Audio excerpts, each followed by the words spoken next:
You always started? Yeah. Okay, Yeah. all right. Well, good evening, everyone. You speaking there? Okay. Does it all work, or do I need to have this? Talking to the mic. Yeah, you want to, yeah, it's kind of loud, so yeah, let Do me this turn one? it on, and then you flip the switch. Yeah, I so don't we think do this people one? speaking in the mic is whoever's speaking in it. So it's only, Okay, yeah, should be good. okay. Hi, good afternoon, everyone. I believe you all know what we're doing today. This is the monthly meeting that we usually have for the Kona Community Development Plan Action Committee. I need to let you know that we don't have a quorum tonight, which means we don't have enough board members here to take any actions, but that doesn't keep us from having a discussion. So the primary part of the meeting is going to be based on discussion of the general plan, which I'm going to turn over to April. But first, I wanted to introduce those of us from the board who are present and online. My name is Charles Young. I'm the chair. I want to welcome you all, especially the appeal. You guys can sit in the front. This is not school, so you can sit in the front. We're not going to ask you questions. And I'll let the other folks introduce themselves. Hi, I'm John Pelletier. I live in Oklahoma. Hi, everybody. Nancy CPO, I live in Canada. You want Heather online? Oh, sorry. Yeah, Heather. Can you introduce yourself, please? Oh, you're on mute. Heather Karate, I live in Captain Cook. April Supernaut with the planning department. Natasha Soriano with planning department. Jessica Lehman, planning department. Introduce her. I want to use Cabello Kaligi with planning, Shannon Argitola and Mario Paul.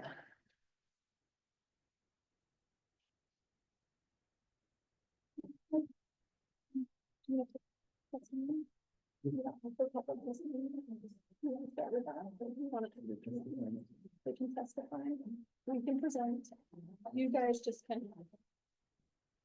Can we give testimony on any item? Yep. Okay. So we're not going to go through these now. No. Okay. We can offer public testimony. Okay. People want us to testify. Okay, for those of you who have seen the agenda had 3 items on the business section. One was a discussion on the final draft of the general plan for 2025. The second was a letter to the planning department, and the third was a letter to the state legislature. We cannot take action on that, but we can take testimony. So I'm going to ask the public if anyone here or online want to testify about any one of those 3 items. Because we will not be coming back to them as a business item.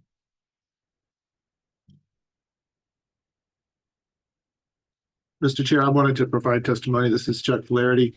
And I also wanted to state that it's very, very difficult to hear what people are saying in the room.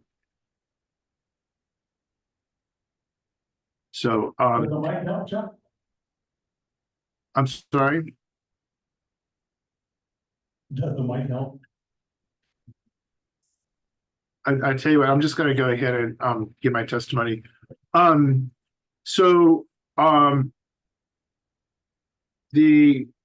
the draft, the general plan 2045 draft was first released in September of 2023,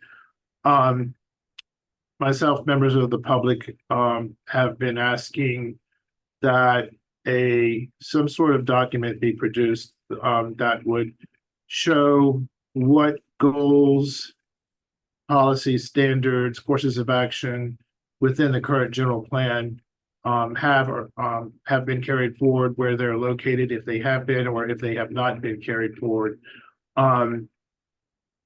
Rather than having what exists explained to it's rather than showing where what we currently have has or hasn't been brought into the new plan, the planning department went the other way and said, here's a new plan, and this is the parts of the current plan that have been covered, which means that the public would have to go and go item to item from the new plan to see if it's covered in the current plan, which is onerous on the public.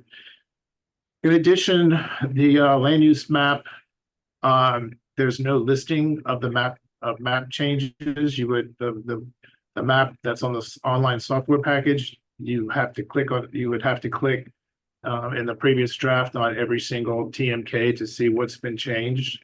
There was a swipe tool, but again, you would have to pay attention, go down to the TMK level to see what changes were made.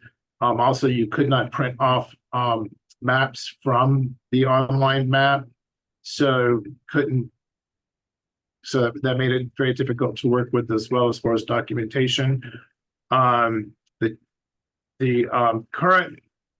planning department at the beginning of this month finally did put online what they call a change map, which purports to show the changes that have been made to the current land use plan map in the draft map. And I really challenge anybody to go online and be able to work with that and actually figure out what changes have been made. Another thing that's been asked for is why were the changes made? That's not been provided by the planning department as well. So in general, I think technology maybe have made it easier for the planning department to put this draft general plan together, but it has made it almost impossible for the public to participate and be involved and to make informed comments in the general plan comprehensive review process. So I don't really know what the solution is, given that the public comment period ends on September 26th, which is before the last community meeting is being held. So I apologize that my testimony is basically belly aching, but I'm very frustrated, as are members of the public, at the lack of transparency and the amount of time that we've tried to put in to this process and feel like there's just been no concrete results. Thank you. Thank you, Chuck. Chuck, can you hear me now through this microphone? I can barely hear you, but I can hear you right now. Yes, Charlie. Okay. Mr. Chair. We use this microphone for all of testimony for. Okay. Yeah, and then there will be a Q&A session when we get to the first business item in the presentation by April. Is there anybody else on the line that might want to provide any comments?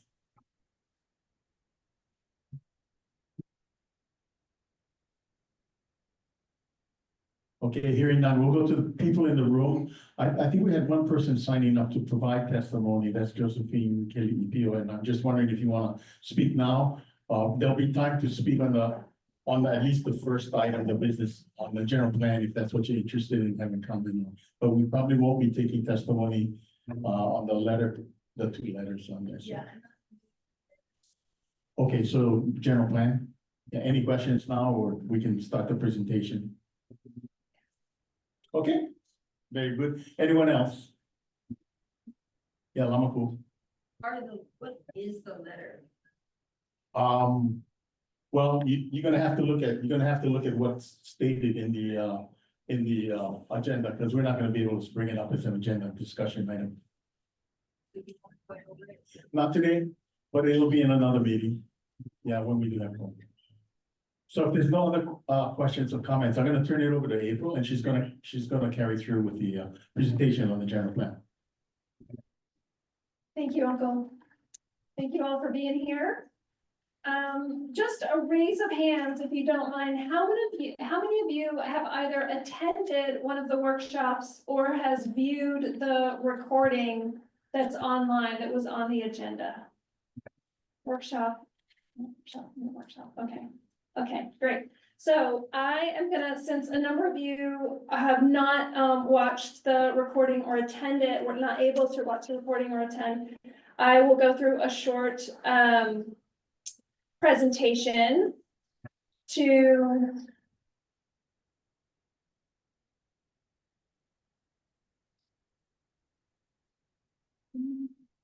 okay. So I'm gonna give a short, sorry. Turn that off. short presentation. That'll just capture, it's not the whole presentation from the workshop, because that would be about 2 hours by itself. So we're gonna do a short version to give you a quick view, but you can also, as you can see on the agenda and on our website, you can watch the recording of those workshops, okay?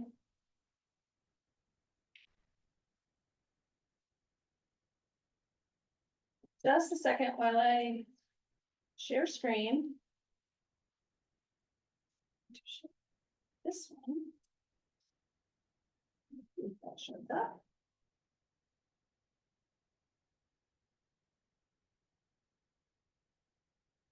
Okay, great.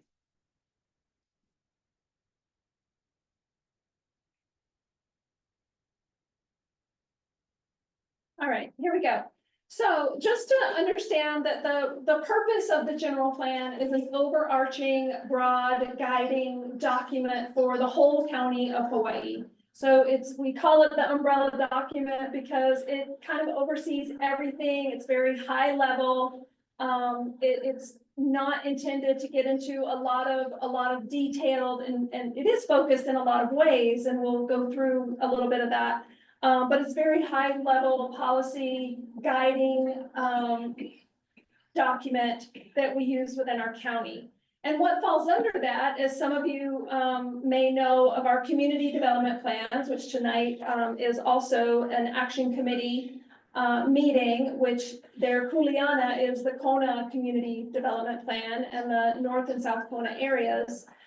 So that falls under, as well as other kind of special area plans, such as a village plan. We're working on Kona open space plan right now that's in process. So that's another kind of area plan. And then also what falls under that are agency plans that are sometimes called functional plans. And those can be like by the water department, they have a resource plan under the water department. The wastewater division of environmental management has a wastewater plan. We have various types of transportation plans and the like, right? And so those are more county agency plans that are specific to a service that the county provides and how they plan for that.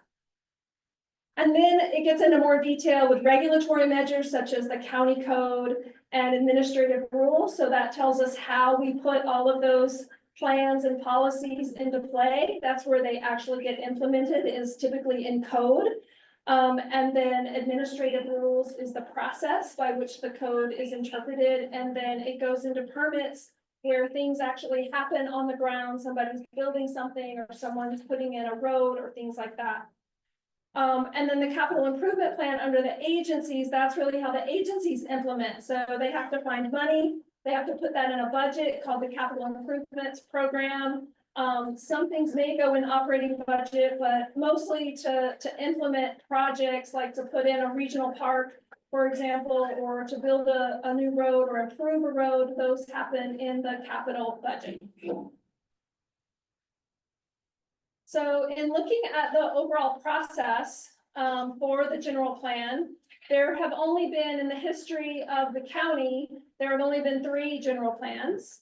And this draft, and whichever version of this draft gets adopted by county council will be the 4th such general plan for our county. So the very first plan was in 71. And then another one in 89, and then the current general plan that we're operating under is from 2005. So in the process that we've been through in this general plan process, it was initiated in 2015. We've been through a lot of things since then.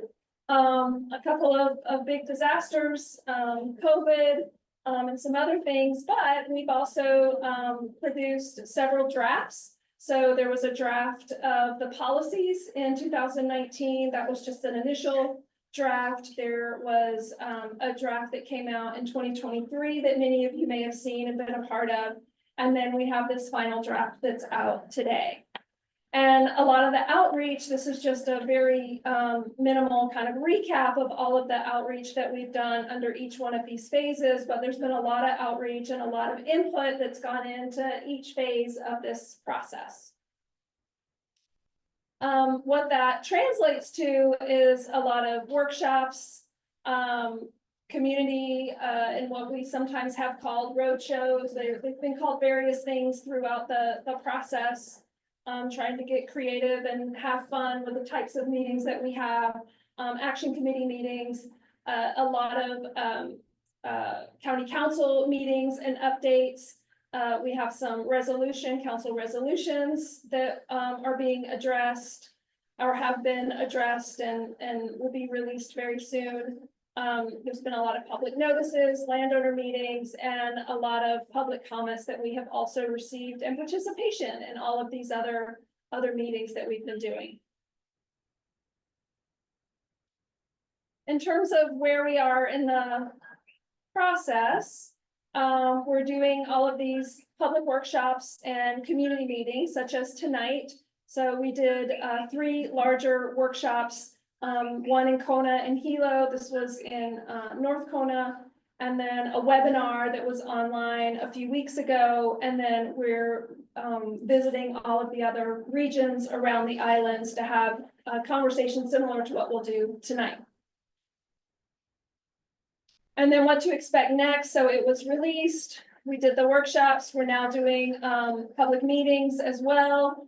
Mr. Flaherty is correct. Comments are due by September 26th. The reason for this is that we are following the process that is currently outlined in the general plan. It's a very prescriptive process on what we're supposed to follow, and we're trying to follow that as closely as possible. However, September 26th is not the last opportunity for public to provide their comment. It's really a 3-phase sort of public interaction.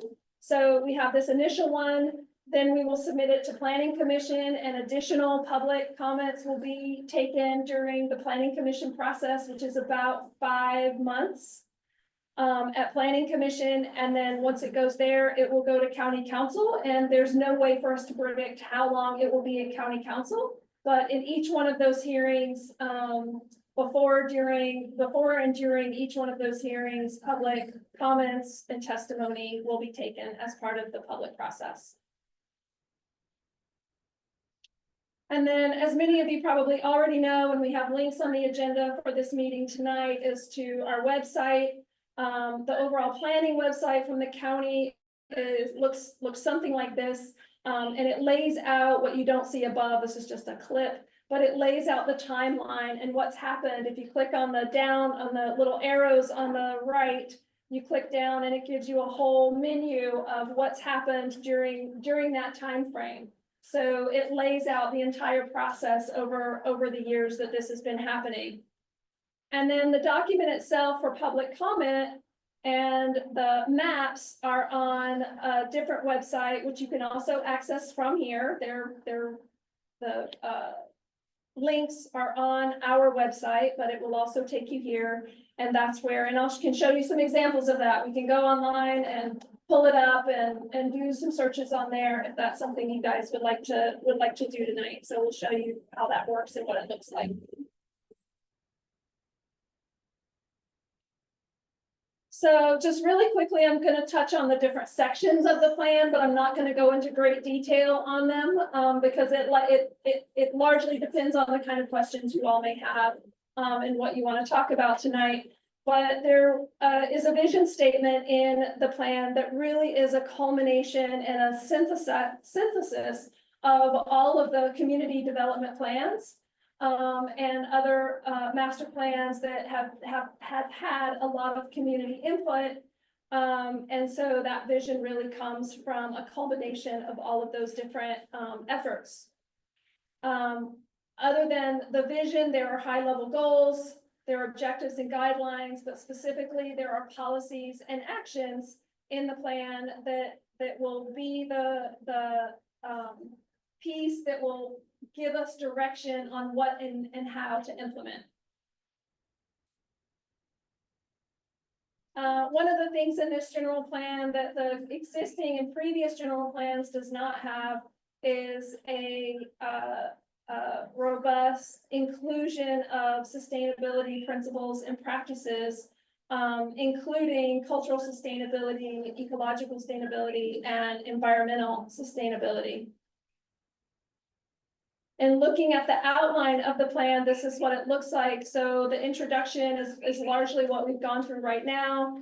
Then there is a section on collaborative biocultural stewardship. This is contains a lot of our natural and cultural resources in this section. There's a chapter on climate change that really looks specifically at how we might be able to mitigate and adapt to various evidence of climate change that we are existing or that we are experiencing today. Sustainable development section is really the things on the ground. So roads, land use, how things are built, where things are built, our utilities, our infrastructure for the most part, that really sets the stage for where development happens. And then we have a section on economy that also highlights some agriculture and visitor industry with an emphasis on food systems and food sustainability. And then an implementation section that really looks to a whole list of implementing actions, as well as different avenues within implementation that we may be able to address the various policies and actions in the plan. So I could go on a little bit more into each of these sections, but I kind of want to get, I kind of want to hear where you guys are, if you have specific questions to the plan itself, or I want to be able to tailor this to what you guys are wanting to address. So maybe I could open it up. Was there someone online? Yeah, April, hi. This is Jean Campbell, Deputy Corporation Counsel. Okay. I'm sorry to be the wet blanket, but we really shouldn't have a discussion even with the public since we don't have a quorum. I think the requirement is going to be that we will need to summarize for the full committee at the next meeting, whatever takes place. And since you will be back to give them the same presentation again, once they have a quorum and are going ahead with the meeting, I think it's fine for you to make a presentation, but I really don't think that without a quorum, it's, and again, apologies for being the wet blanket. I see the frustration in the room. We really can't hold a meeting. We just can't hold a meeting without a quorum. And so that would even include a discussion with the public. It's okay to take public testimony and repeat that in summary for the commissioners who are missing tonight at the next meeting, but without a quorum, we just can't hold a meeting. So why was the community meeting scheduled with the Kona Community Development Plan Action Committee meeting where this is a possibility? I can't answer you about why one of the committee members, however many of the committee members were missing, isn't here tonight. No, why were the meetings scheduled at the same time to create the potential for this situation?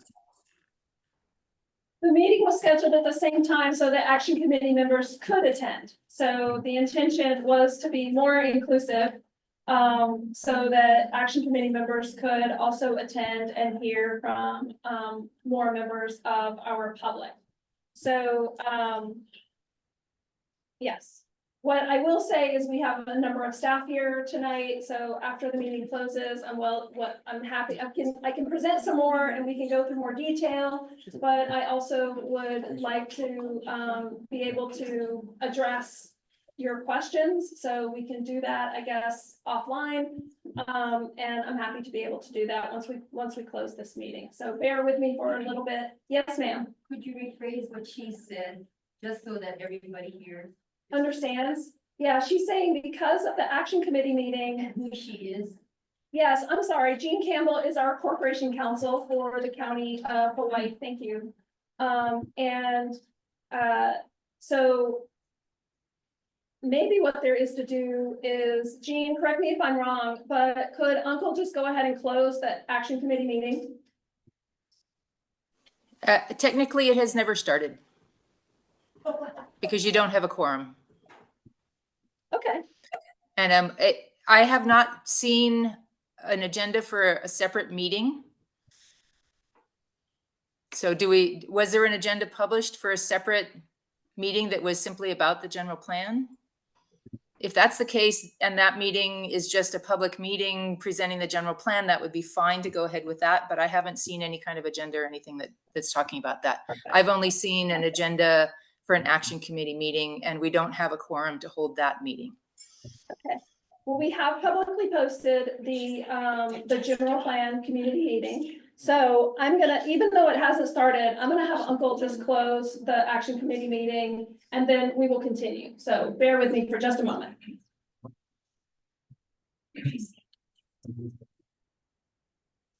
Gene, this is Charlie. I know we can't take testimony, but can we, at least open it up to folks to write down questions or comments that they may have, as of this moment, so that we can also be prepared, maybe to address some of those when we reschedule and have quorum.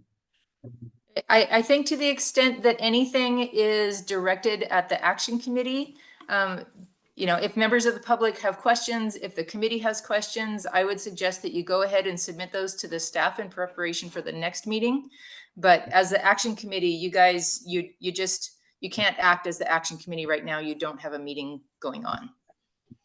Okay, so I can advise people now to submit any questions or concerns that they might have to staff. Yes, that would be fine. Okay, Just say we're closed. We're adjourned. my apologies. We're gonna have to close this meeting.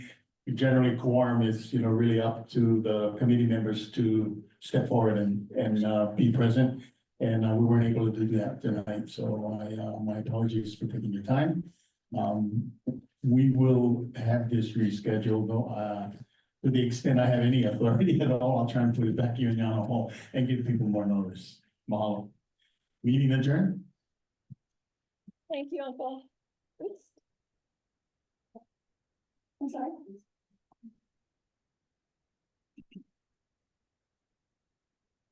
All right, so now we'll continue. So I do have a few people who had some questions or wanted to make some statements. Lamaku, John, and Josephine. Oh, I can take this down for now. Okay.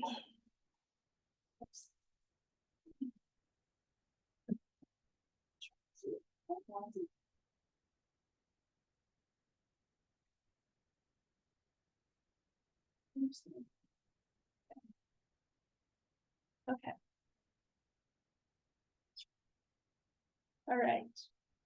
So, I see one question, Kavehi, so I will take your question and then I'm gonna open it up to some people here in the room. So please go ahead, Kavehi.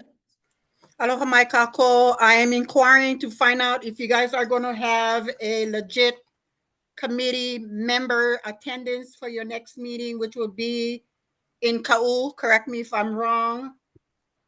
Is that scheduled for the 19th? That is scheduled for the 19th. Yes, it is. And we have confirmed quorum as we had tonight. So we had last minute cancellations. So we do apologize for that on behalf of the planning staff. But as far as we know, we do have confirmed quorum for Thursday night. In Ka'u. Mahalo. Mahalo. Okay. Angie, do you want to go now, or do you want me to keep talking, or does anyone want to speak first or have a question? Question. Okay. People on my. Thank you.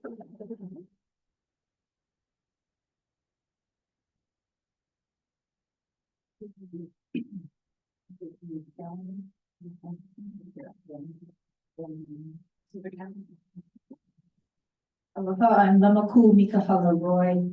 My question is, ladies and gentlemen, after every meeting in the districts, what happens to the questions that come in from the public? What happens to those that you collect up in every district?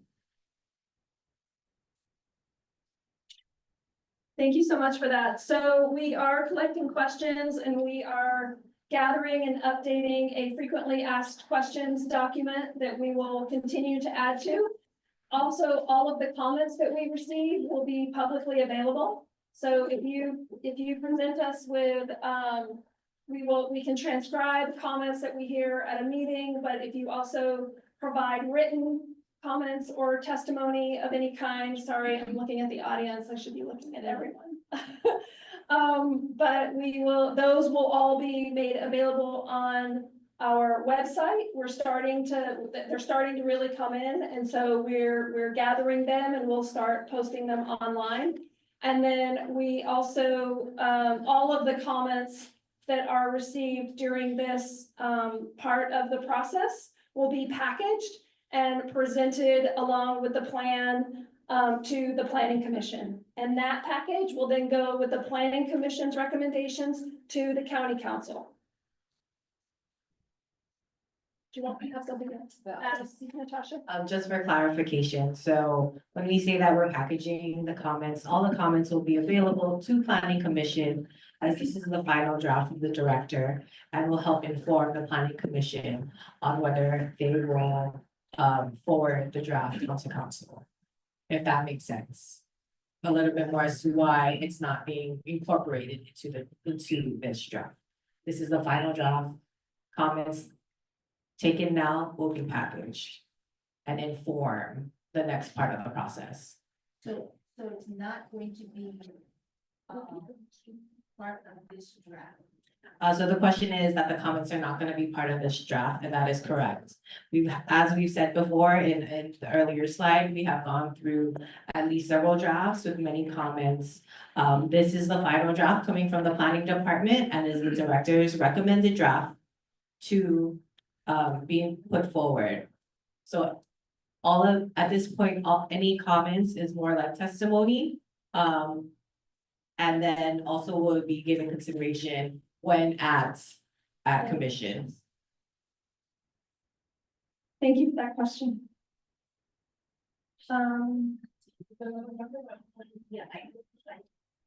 Okay, all right.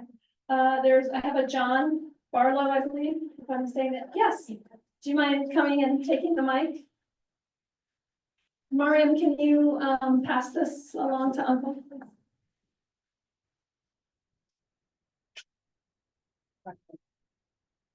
Thanks. Yeah. Sorry, hi. Yeah, my name is John Barlow with Power Alternative LLC. I hope I don't put it out, but, in going over the draft, or, the planning as I've been going to a number of these, I still see some mistakes, of course. And of course, some of the stuff I mentioned before never got in. One question first, off the bat, is the fact that there should be a distinction between what you refer to as energy versus fuel. We don't really have, we have all the energy in the world right here. We have all the ocean, wind, waves, and everything else. And everybody who considers the mistake of our dependence on energy that's imported, we don't import energy. That's the fuel. And I think you should look up in the context of your draft, your final draft, that you should straighten that out. And then I was looking at the fact that the cost, they mentioned in this about the planning for the homes, cost 40% electricity less than the national average. Okay, yes, it's 40% less, and we pay the highest at 42. And they say that the US averages 12 cents.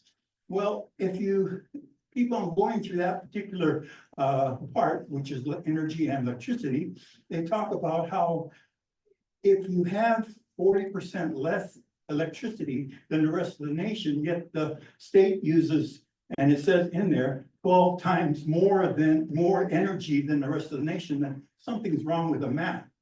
And if you want to get more fuel efficient or energy efficient, we already have than the nation. How much more energy efficient can you get before we're near zero?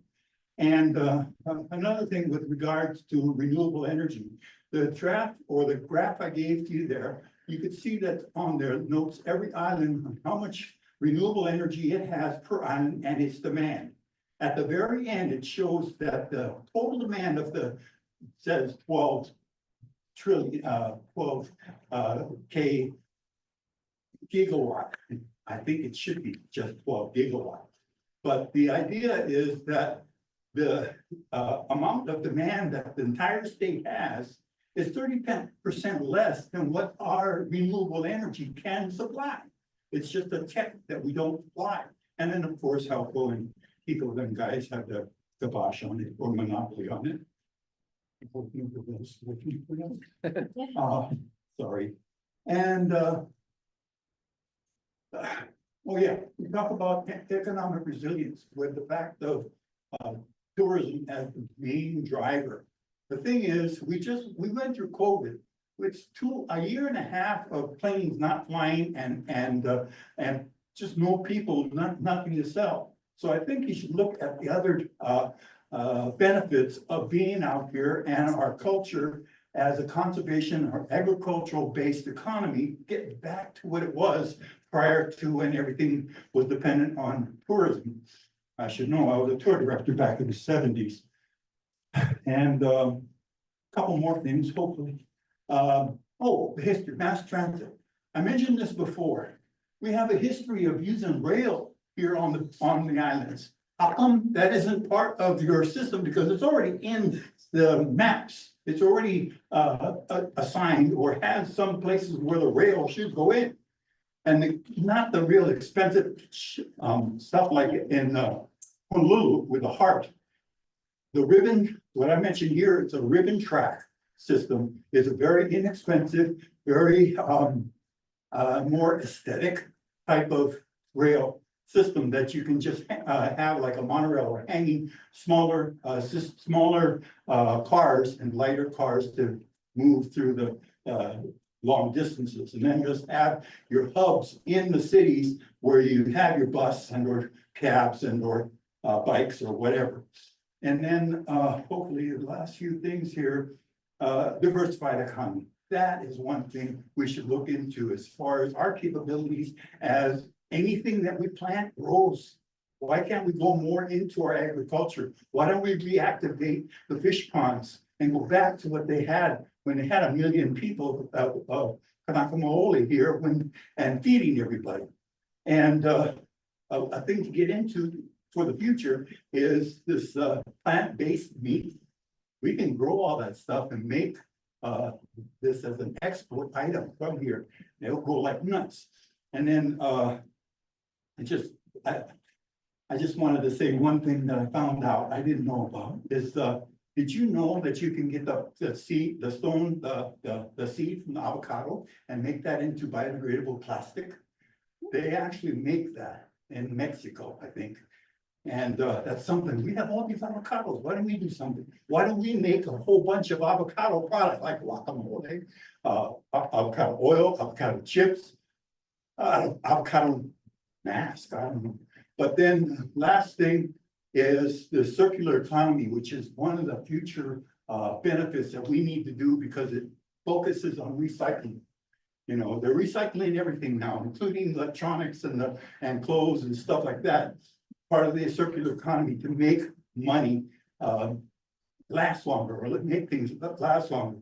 My emphasis in my company is to develop a green engine for maritime applications, and particularly reason why, besides the fishing, is to be able to go out into the North Pacific garbage patch, capture all the plastics and debris there and turn it into value-added product and then ship it out of here. Make money off of the trash there before it's too late. As Ellen MacArthur Foundation has reported that if we don't clean up the plastic before too long, there'll be more plastic in the ocean than fish. That's all I know. But that's it. I didn't take up too much of your time. Thank you very much.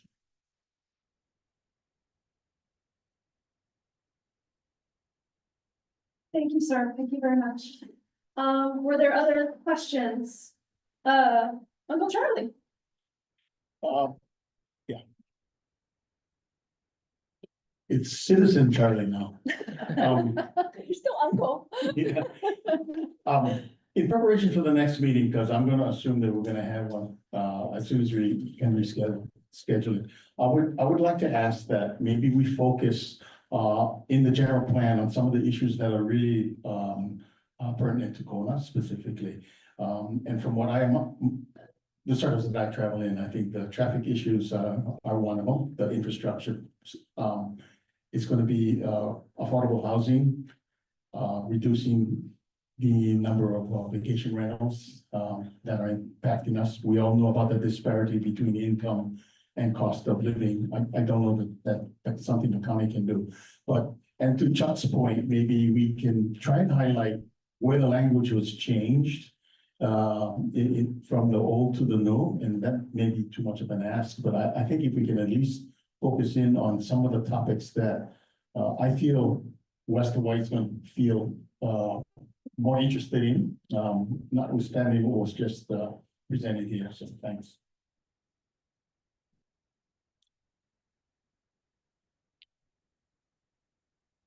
So Uncle, was that a question or is that That's a request. a request?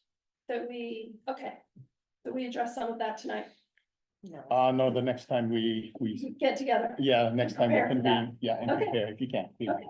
All right, very good.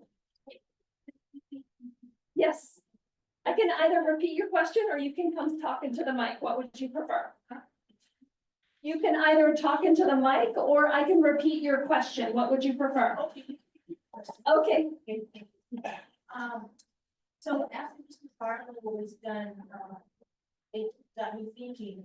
So I wanted to know, does the general plan have a goal of reaching, you throw out all these terms, sustainability, resiliency, and all that stuff. Does it have a goal to reach where we will be sustainable and we will not be 95% dependent on outside sources for our food? Okay, so Do you have that in the general plan? So the question is, does the general plan cover,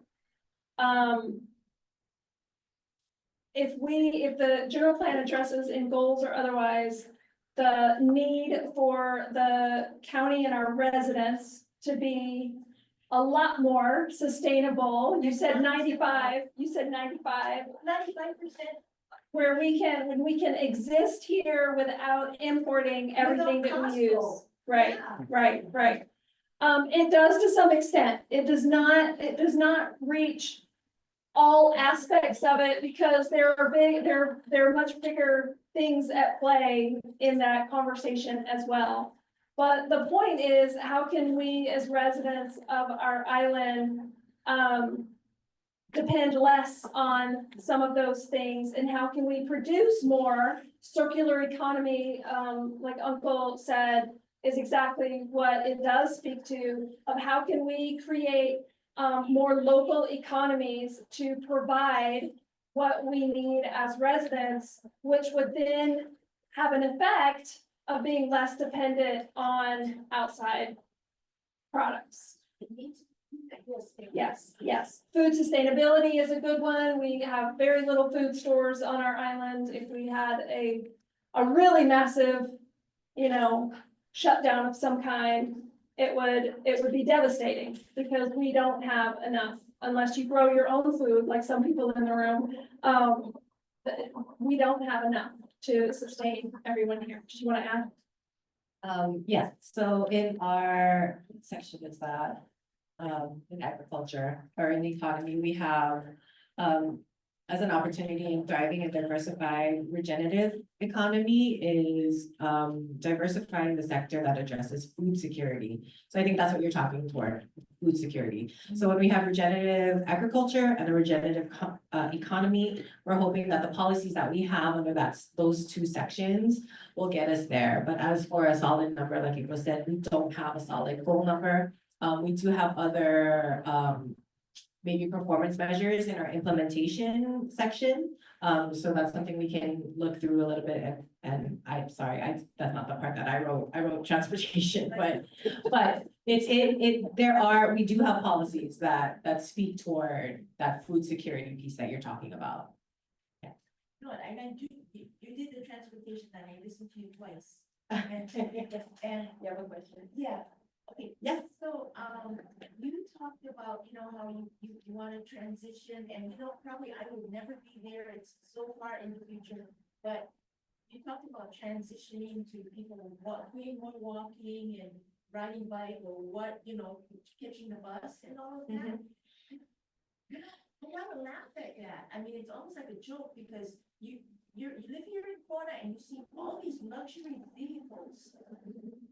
Every other car that passes me is a BMW or a Mercedes, all over the place. How are you gonna stop people like that from transitioning to something else?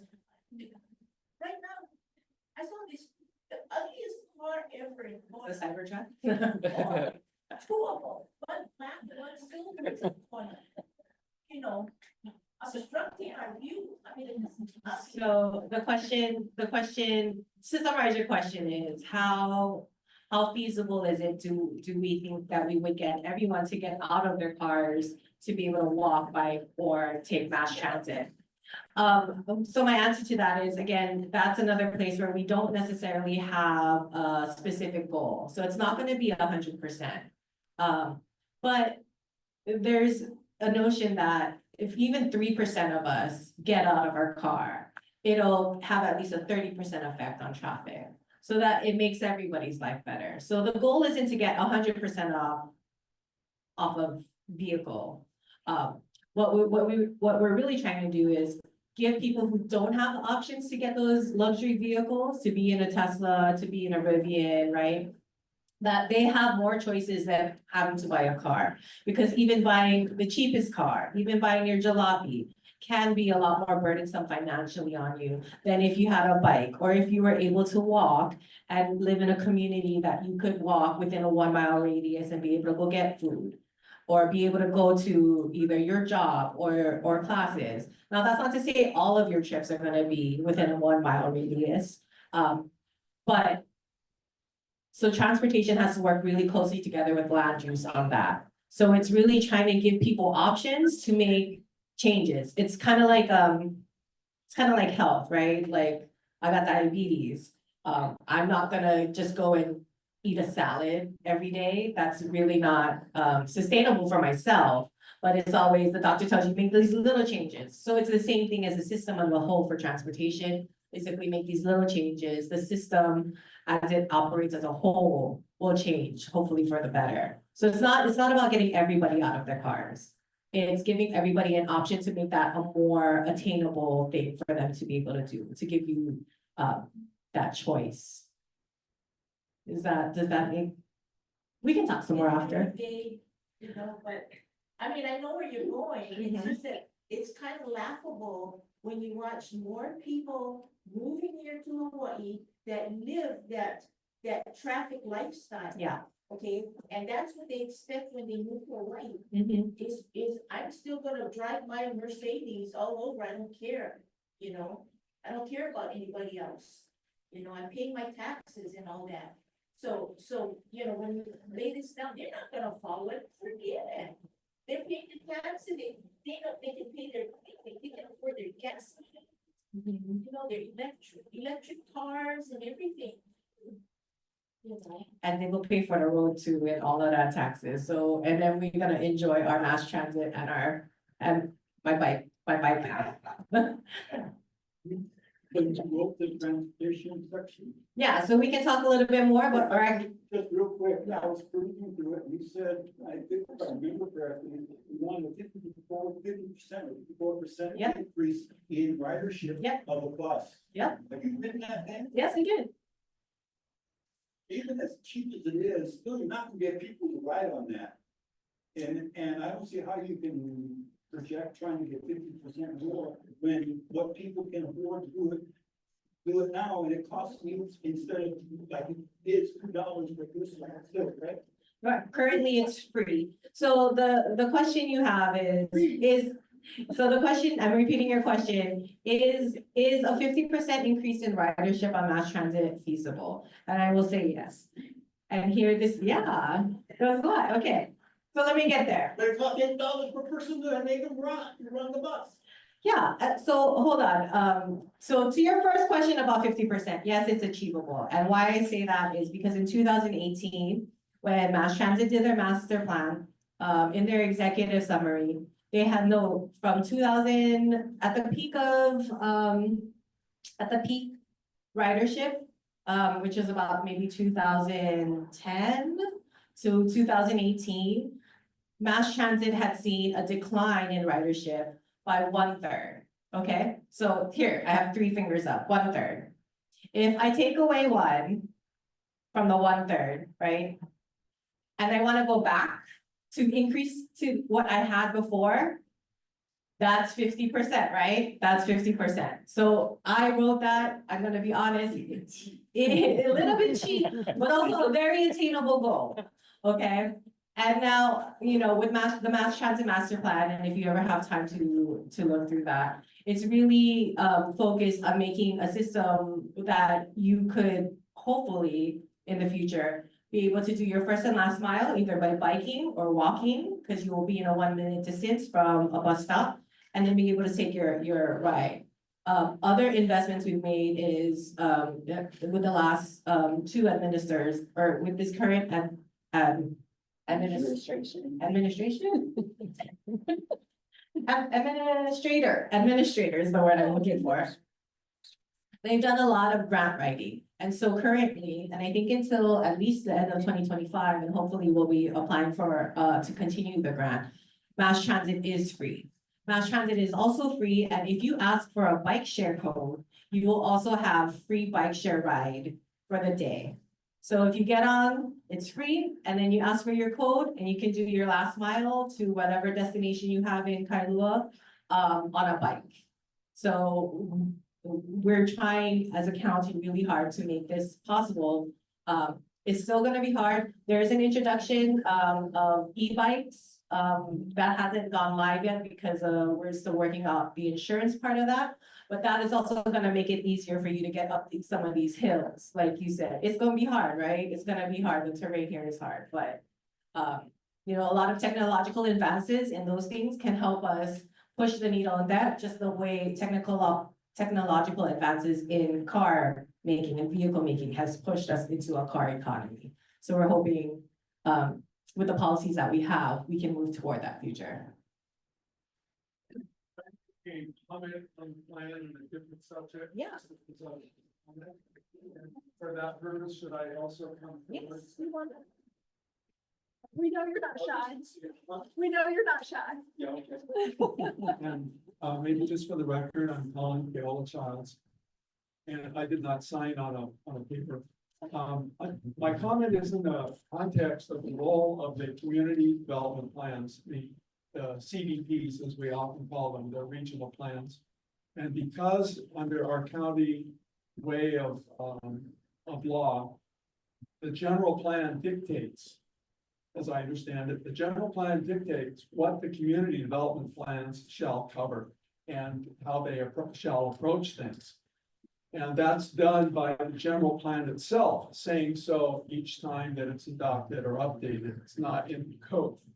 In that context of the general plan controlling the CDP's scope and purpose, I would like to suggest that this general plan version provide that each community development plan from this time forward, or each update when it goes through its own update process, shall contain a schedule of sequencing of public facilities in particular.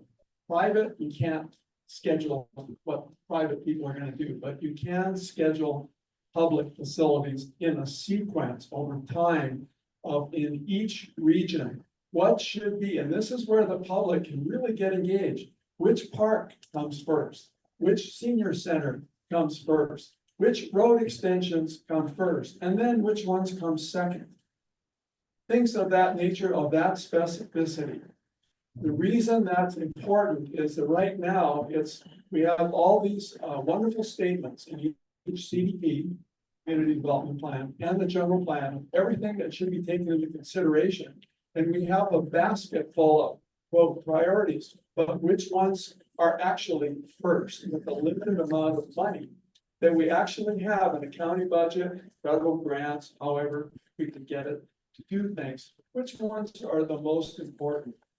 The Kona Community Development Plan does have a priority list, but there's about 14 or so that would cost $100 million to build, and we don't get there. An example of a windfall was when former Mayor Billy Kanoy got federal funds from during the recession. Tiger was the abbreviation, I think, to build the Anakil Highway that we have now from Palani Road to Hinalani Street.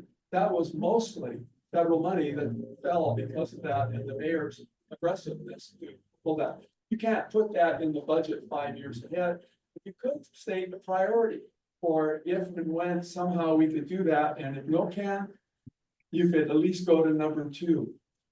I think doing that will help with question of sprawl, for example, and traffic, as Charlie Young pointed out earlier, problems with traffic we have here in Kona. In my view, it's because of sprawl.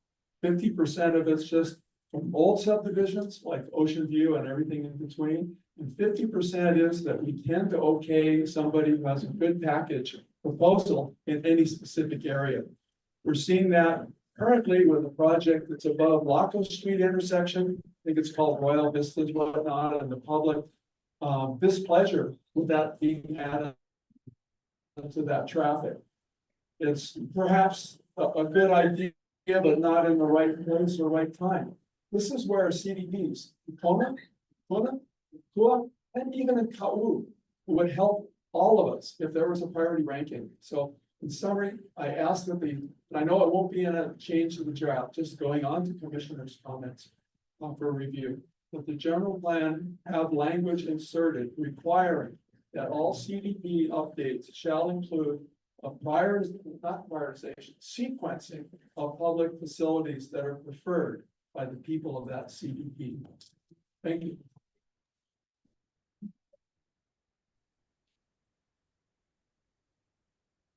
Great, thank you, Alan. Do we have other questions in the audience right now? Okay, do I see any questions online? Yes, April, I have 4 questions actually. Okay, great, please. Okay, so given the last comments, I just wanted to let everybody know that this draft general plan is requiring that all of the CDPs to be revised. So the first question is, what is the impact of this draft general plan on the 6 current community development plans? In other words, what is it going to be forcing them to do? What sort of intentions of those communities may be trumped basically by this draft general plan?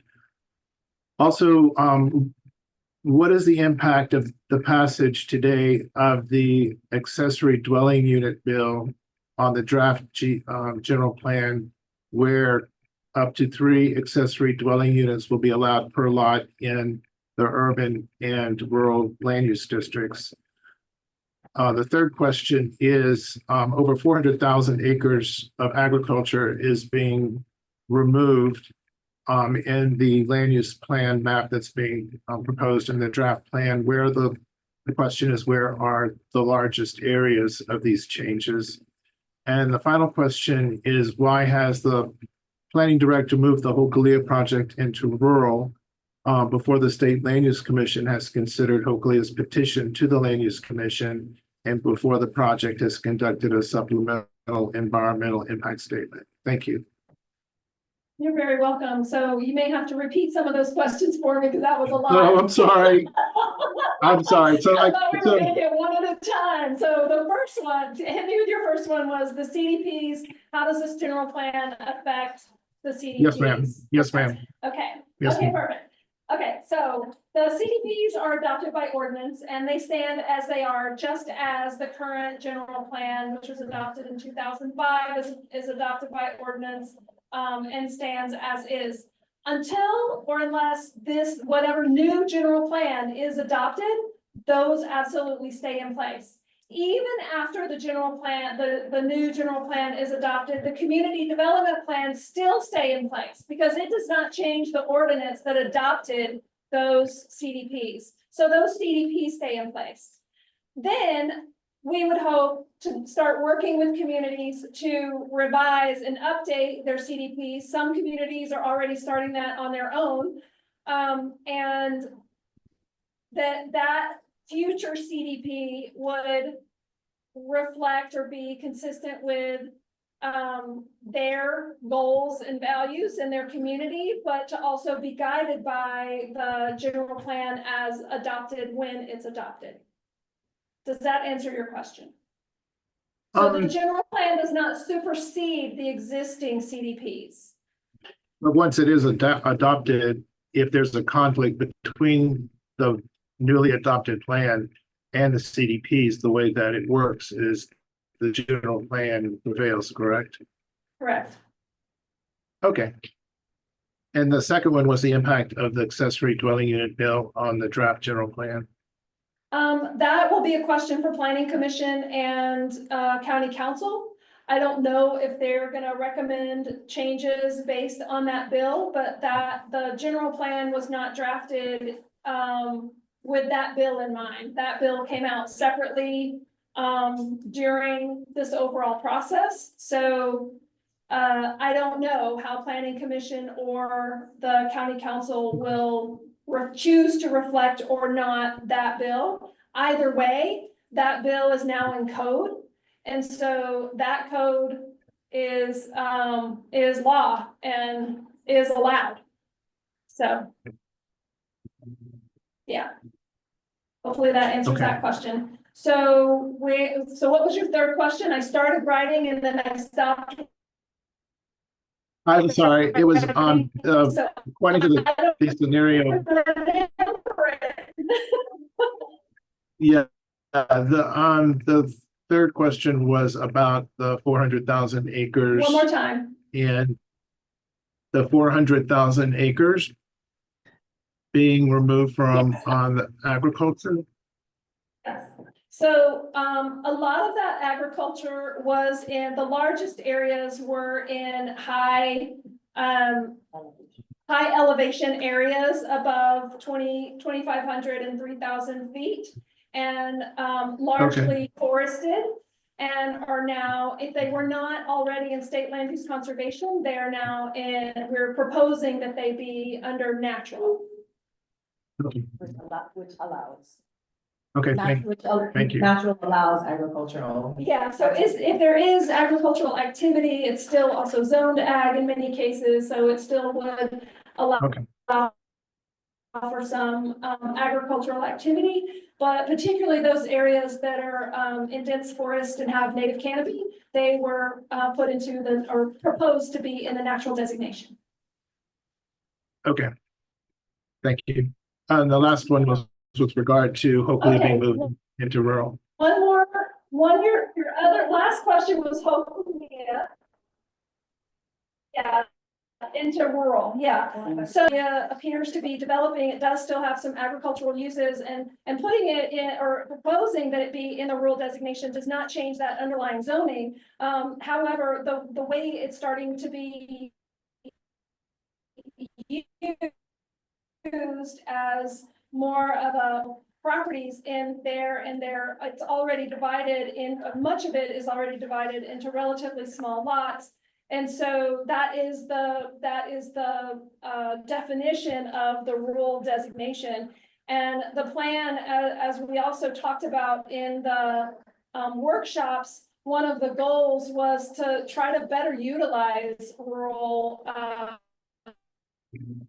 the rural designation in a lot of different areas. So a lot of different communities are seeing, in other cases, it's urban to rural, to make some of those distinctions between some uses. Okay. Is the planning director aware? Thank you. That, okay. One more time. Okay. Okay, I think the point that you were making when you asked that question, as I recall, is Why do we make a change before the steps?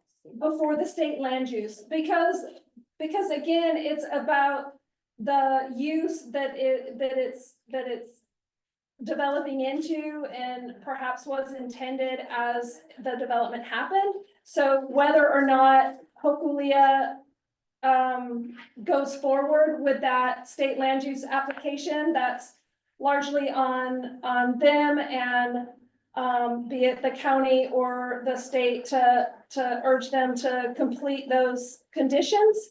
I don't know all the details, so if I'm getting something wrong on that, frankly, Chuck, you know more details about that development than I do. But we'll see what happens in the future on that. So, but I really do appreciate the question and I hear where you're coming from. Okay, I just wanted to make it clear that moving it into rural through the general plan process exempts them from the supplemental environmental impact statement that the Land Use Commission was asking for. Okay, I'm not aware of that, but thank you. So I think we had some more questions on the floor. Lamaku, did you have another question? And then we'll get to that. Oh, sure, of course. And officially, aloha kapo, aloha. There couldn't be probably a more important meeting to get to than the general plan. As they said, there are just maybe 4 or 5 before this one. So all your comments, I really respect to the meetings. My name is Lamaku Mikahala Roy. I am Ahuena of Kahu of Ahuena Heo. My father, David Ihelimona Roy Jr., restored the first temple in the Hawaiian Islands, in the Pacific, and on Earth. I and Ali'inui Mo'i Edmund Kili'ipaki Silva Jr. are 2 kahu today of Ahuena Heo. In 2010, we began to hear from the ancestors of OEB. I am before you today checking in with the chairs. I'm glad you're meeting here because I made it a point to, with other distinguished members of the CDP here process, I announced this at our community meetings. In 2010, we began to hear from the ancestors of Uibi. It is a miracle of the earth.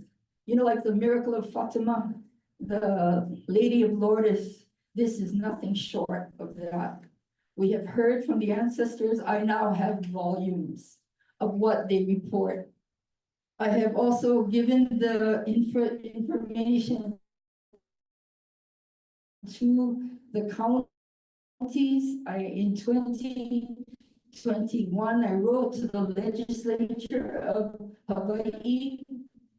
And then 2 people have had all the same letters that are quite definitive of what the ancestors have said. And as a result, they say that the restoration of the kingdom of Hawaii is at hand. It is at Kamakohonu, where it is in place today, in this year, in this Friday at the mayoral forum. I would like to report that to you folks here today because nothing is the same since we've heard from the ancestors of Oiwi. They are true, and this is a miracle of the earth. I stand to report it here because for Bill 169, talking about the development that Keola mentioned in Holualoa, where they want to build the royal vistas. The ancestors have said 40 miles of land between Kaloko and Honaunau are now kapu'ia. Now, no further new development is to happen there. They are the first official development that is now hearing my input from for the ancestors that they're not to have any new development. And they are ancestors that they are to develop the plan and model for the rest of the 40 miles. All developments that want to come forward to the county, like the Royal Vistas, have to listen to this guidance from heaven. This is real as I'm standing before you. And it will change Hawaii. We are in place as the kingdom of Hawaii at Kamakahonu, where Kamehameha the Great unified the first kingdom. I stand to represent the ancestors, and as one of the two kahu here, the other, again, I say, is Ali'inui Mo'i Edmund Kili Ipaki Silva Jr. And this again was announced last Friday at the mayoral discussion. Interestingly, it was cut out of the film. I'm not on there. Isn't it interesting that nothing is said by the government about this? And so I come tonight especially to remind the CDP that I made these comments. It was after 2018. And that ever since then in peripheral meetings in the community, I've continued to say. And now it's even more important because now we're talking about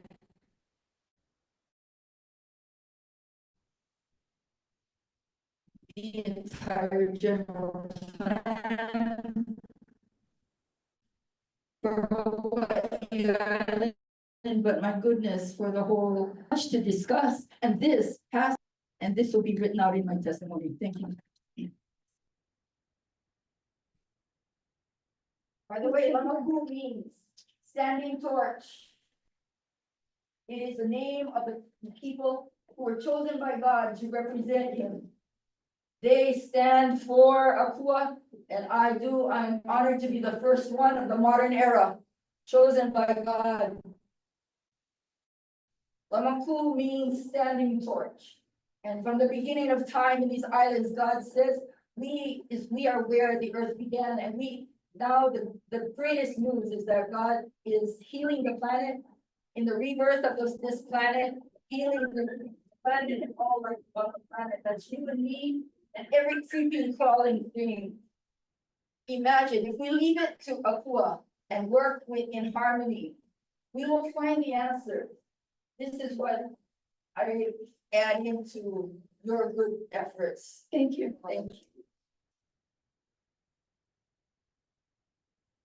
Okay, we have other questions?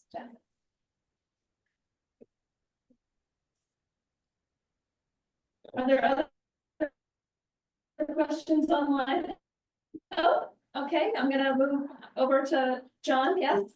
Just a question with regards to comments presented. I saw date 26, that's as far as writing and presenting for just mixing and we're having a file for the next time we start writing. Yes, so the question is, the comments that are received between now, or actually July 29th, I guess, when this first went public, to September 29th, that is the first phase and opportunity for receiving public comments.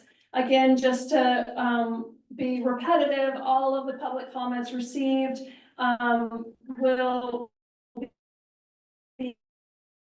be packaged, and all of that will be presented to the planning commission. Their recommendations and review and recommendations. That package will then also go to the county council. But public comments will also be received during the planning commission phase and the county council phase. Are there other questions online? April, just one last one, I promise. Yes, okay. That's okay, hit me with it.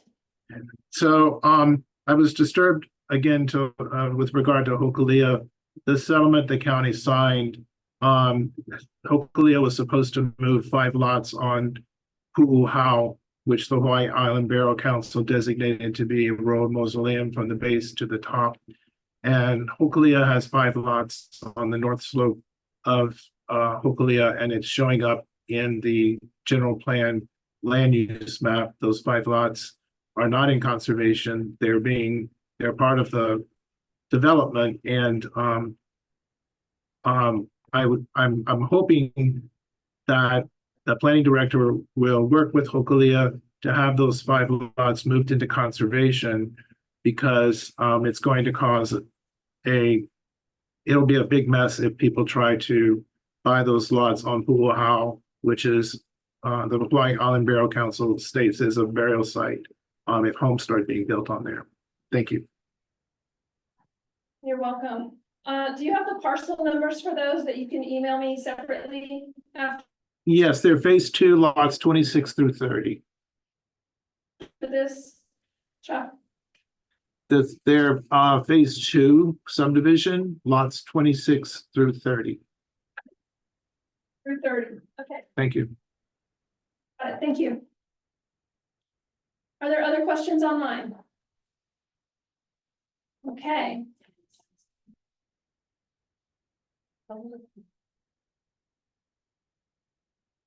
Janice, do you have questions?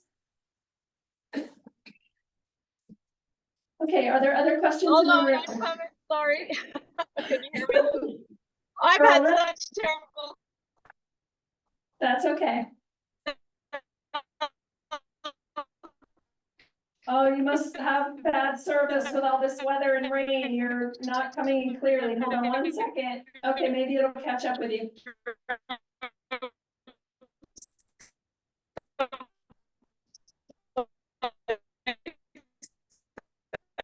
Yes, unfortunately, we can't hear you. Turn your camera off if you can hear me. Turn your camera off, but still talk to us. Maybe we can get better reception. I was headed to the meeting, but I thought you called. Okay, let's try one more time. Okay, I just have one question. Oh, I have anything? It's better. Can It's you hear me? better. So let's try it. No. Yep, let's try it. Okay, I'm gonna try another locale. Well, no, try your question. No. We're starting to hear you now, Okay. so you're just now catching Okay, up. never mind. Thanks. That's okay. Can you hear me? Doubt it. Don't think so.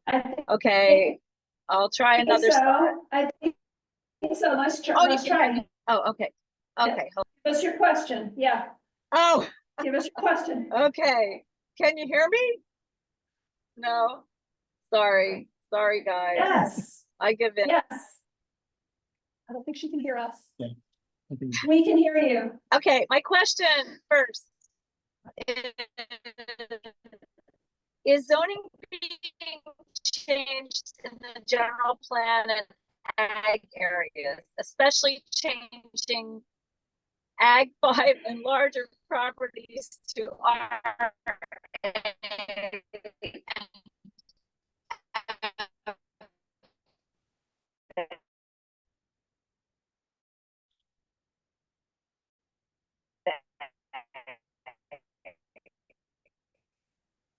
So I didn't catch all of that in the general plan in ag properties, but I didn't catch what's after that. So just start after that. You had. Okay, did you get that? One more Is time. zoning being in the general plan and ag areas, specifically changing ag 5 and larger properties to RA and FA? Okay, so I think what you said is the general plan changing zoning from ag to RA, which is a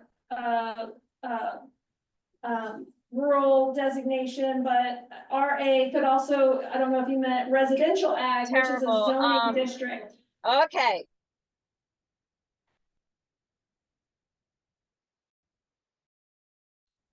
So I'm gonna, I think what your question is what I just stated, is that the general plan does not change, the land use districts in the general plan do not change our county zoning. So for people who have their county zoning right now, for example, if they have the zoning of agriculture 5 acres, and that's under the zoning code, the general plan does not change that. If the general plan suggests a different type of land use designation, it does not mean that people cannot no longer do ag on their ag 5 property.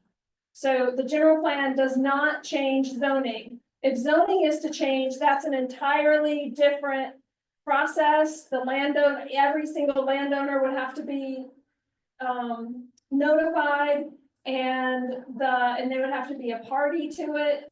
And I don't know if the county has actually ever taken on a county initiated change of zone. I don't know that we've actually done that. I don't think I have enough history with the county to know the answer to that, but I'm not aware of it. So I'm not sure if that fully answers Janice's question. Janice, do you have any better, are you able to hear us better, or do you have better connection, but you don't have to turn on your camera?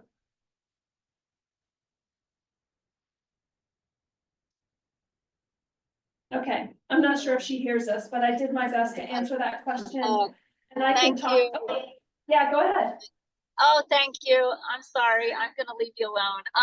Yes, I just heard that last little bit. I've been in and out. I think here I should have connection. So I appreciate that answer. I wanted to make one comment about what Keola said, his comment about listing priorities on the CDP, and as he said, is the Kona CDP has done that at least a time or two, and I am of a different opinion about that. I think that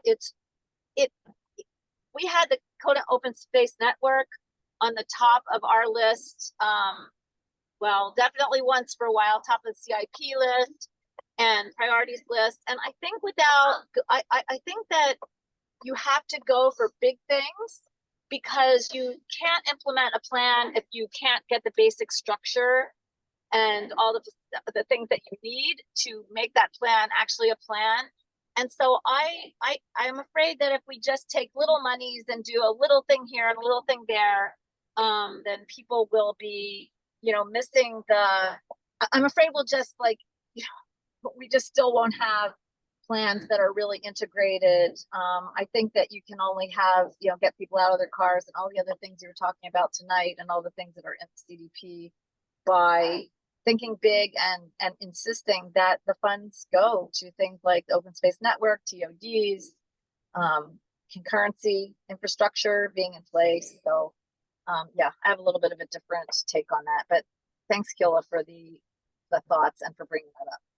And thanks for being so patient with my— No worries. Thank you so much. We can always talk offline as well. I'm happy to, you know me, I'm happy to talk. Yes.